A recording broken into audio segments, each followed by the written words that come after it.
Welcome to Timber&Terra. I am Glenn, and today, maybe over the next day or two, I'm going to be filling in an area that collects water on the inlet of a culvert. It's a larger area, so I'm using my larger rocks. These are the larger rocks that I took out from removing that rock wall. I've got maybe 40-50 feet of that rock wall removed.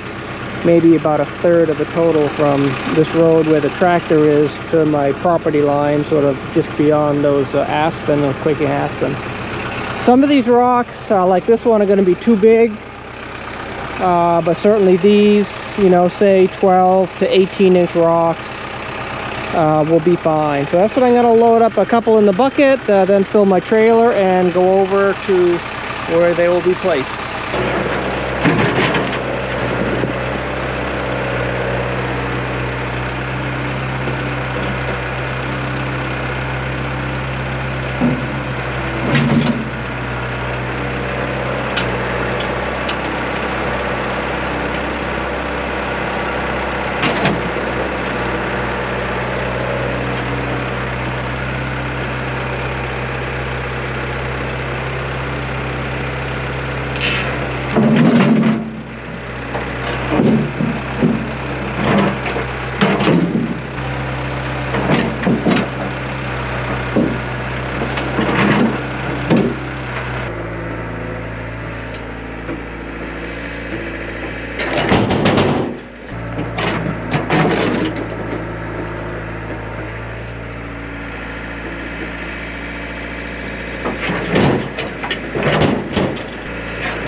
So I'm not going to put a full load on the first time. Not that I'm concerned about the capacity of the trailer, because I know that can take it, but where I'm going, I'm not sure how soft it's going to be, and I may have some problems in the mud.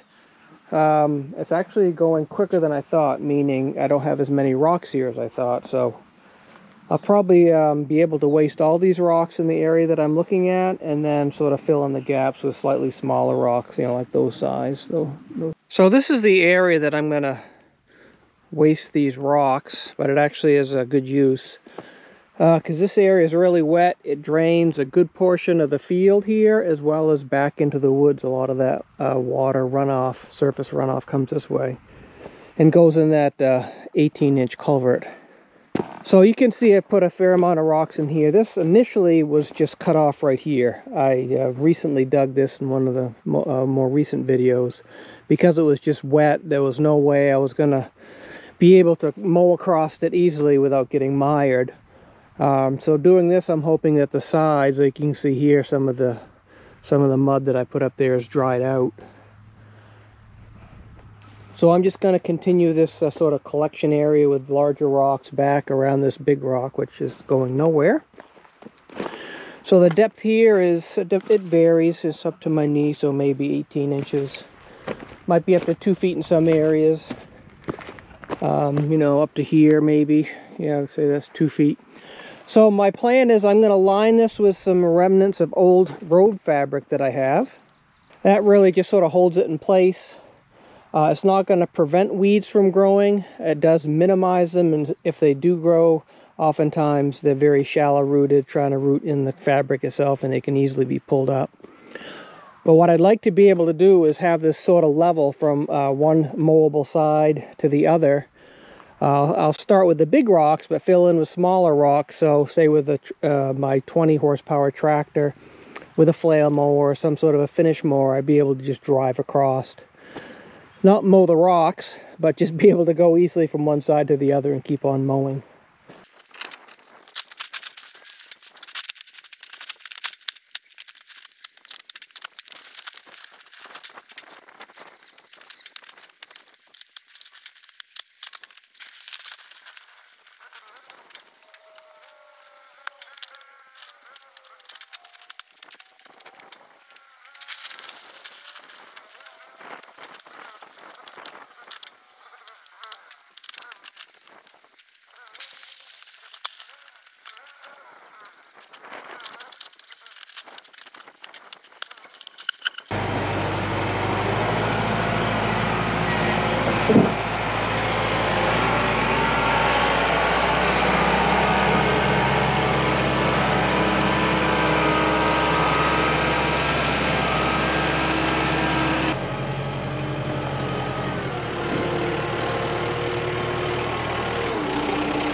Well, that's a good start.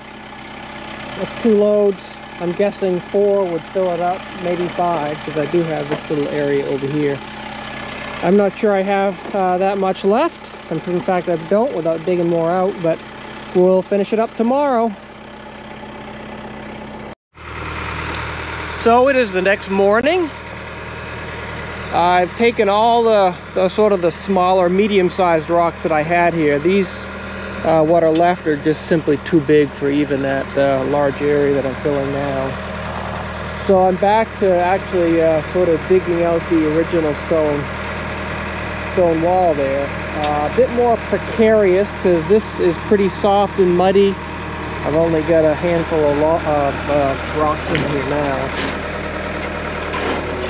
I do have the bucket filled for 2 reasons. One, it's just more capacity, and the other is more traction. So I have it in 4-wheel drive and think I'm going to need it. Just hoping my trailer wheels don't sort of sink in here and get mired, but I guess I have a piece of equipment to get it unstuck if it does get stuck. So the other use of this will be an upcoming video, which is I'm going to use a lot of this sort of just bony, rocky material without separating it out for to fill in some areas of my woods roads. This will work perfect for that, but for now I'm going to try to separate out the larger rocks and at least get 1 more load over in that area before I call it good, and then just sort of fill it as I have time and materials, you know, in the upcoming days, weeks, months.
Well, this load's a little bit dirtier than the others, and dirtier than I'd like as far as just getting soil and vegetation and roots mixed in, but that's the nature of it. It's always a, I guess, a compromise between quality, if you will, and time.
This was much firmer than I was thinking. I really thought this was going to be soft, but you can see the flotation tires help, but even with flotation tires, if this was really wet, it would still sink in.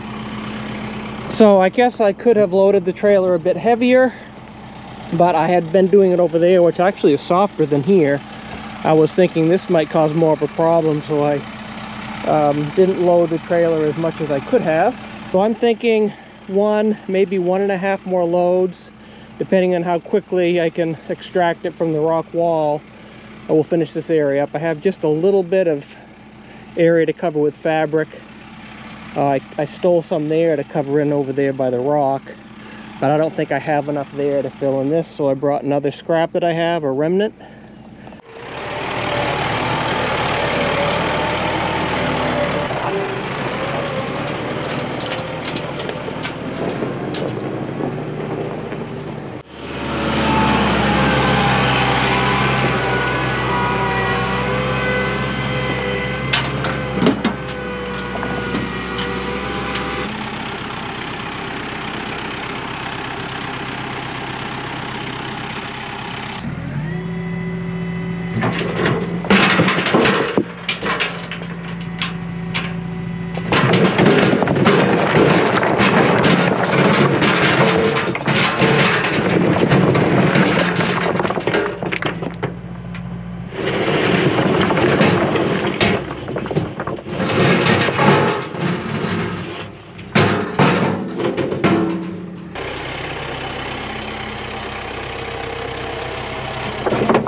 And I think that'll pretty much fill it up, at least good enough for now. So what I'm going to do now is get the bulldozer out, do my best to try to spread these without wreaking havoc with the fabric and sort of folding it over and into the rocks again, which might be a challenge, but we'll see. Do my best. Excavator would be the best here to place rocks, like right along that little narrow spot and in there. But that's over that away, quite a ways. So I'm not going to track it over here just for that. I'll do my best with the bulldozer. We'll have a nice test of this in the next day. We're supposed to get the remnants of that Hurricane Beryl that hit the Yucatan Peninsula in Mexico and Texas. It's supposed to be here basically in the next 24 hours. Probably, they're saying, at least of our way, 4 to 6 inches of rain, which is a lot for us in about a 24-hour time span.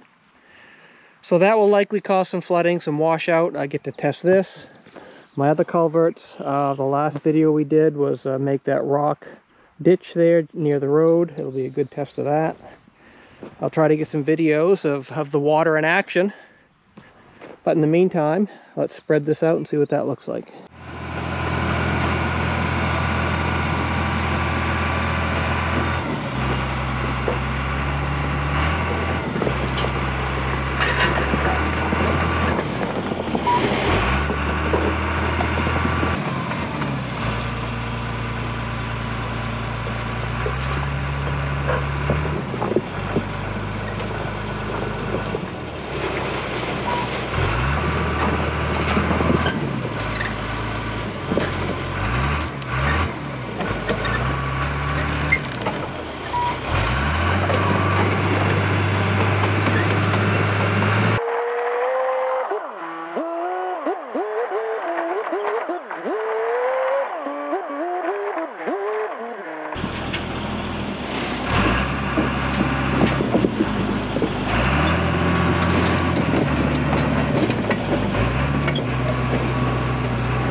I'm happy with that.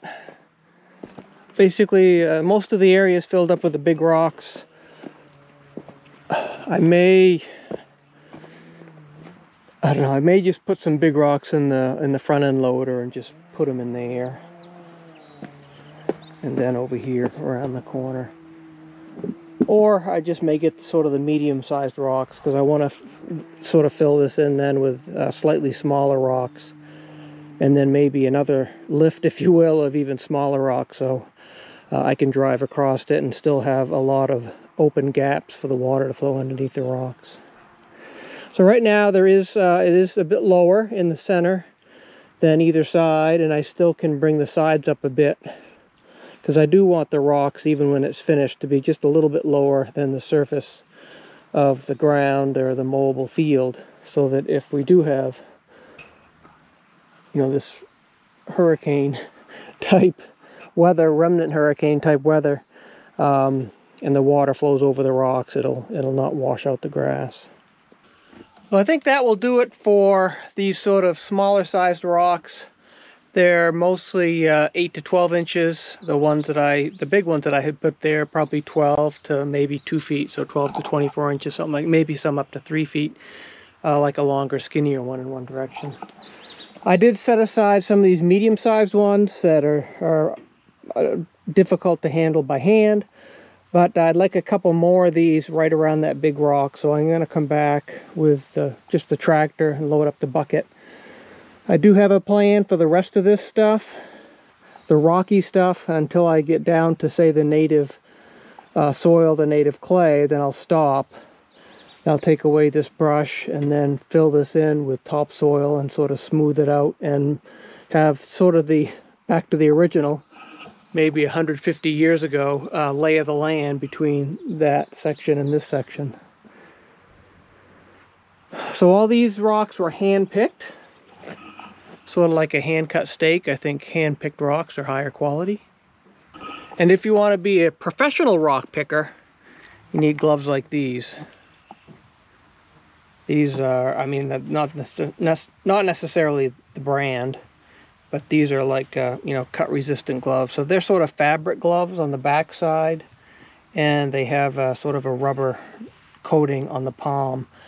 And they are really good for picking rocks that are nasty and say covered with soil or clay, because these don't really get that slippery, because they keep your hands dry because they're waterproof, and they don't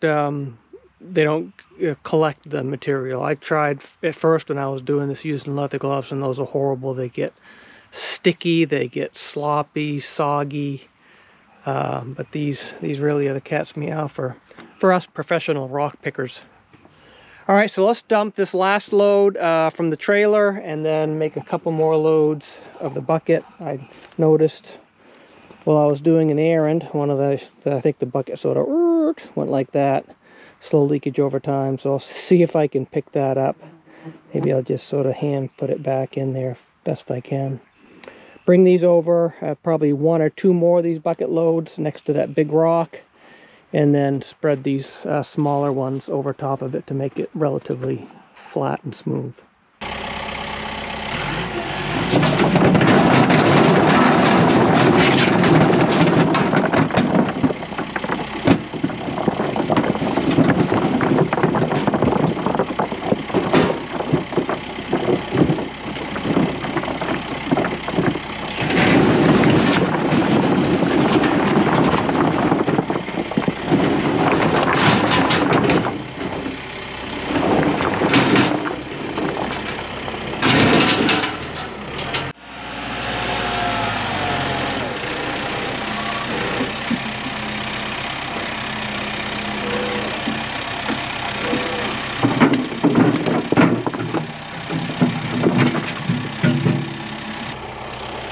Well, I think that's fine. That mostly filled in that area. Rocks these size will finish that up nicely. I think just 1 more bucket, maybe 2, but I'm thinking just 1 for this little area here. So I'll go get a bucket full of those bigger size rocks, and then we'll spread these out and see what it looks like.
Well, I'm pretty happy with that.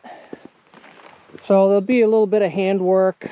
Obviously I have a little bit more to put in here, but I'm not going to worry about that right now. We are certainly good enough to weather the remnants of this Hurricane Beryl as good as we will ever be. So yeah, a lot of handwork to do. Probably bring in some more stone here and just sort of hand place it here. So it a nice transition from the level there down to the inlet of the culvert. So the dozer, my tractor and trailer are going to go on to a different part of the property for a different project.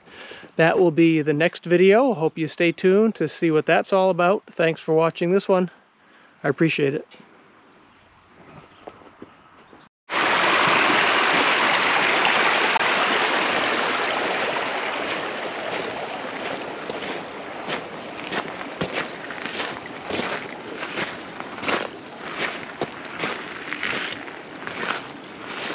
So this is a rock line ditch that I put in a previous video. So it has overflowed the bank, I guess the bank of the ditch a little bit there. So we received about 3.5 inches of rain in 12 hours. So obviously this is the worst of it here.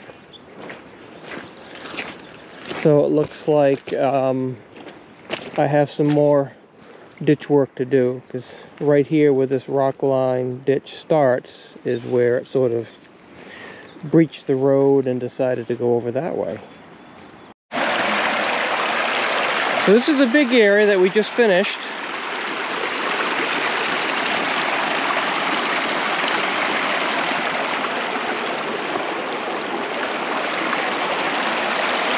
But the actual rock area is doing what I wanted it to. All the water's running underneath the rocks. You can hear it, but you can't see it. You see some there. See some there.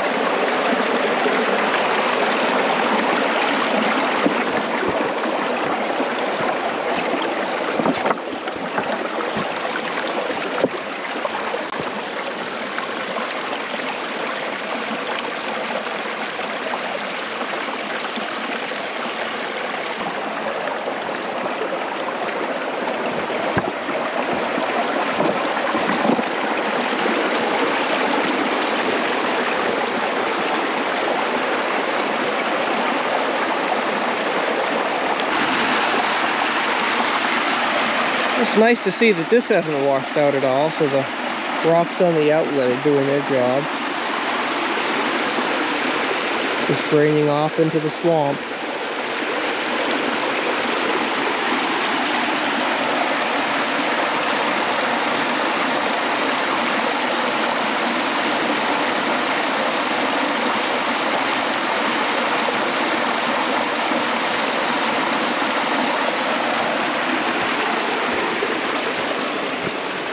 Well, thanks for sticking around for this recap. Looks like I have a little bit more work to do. Thanks again.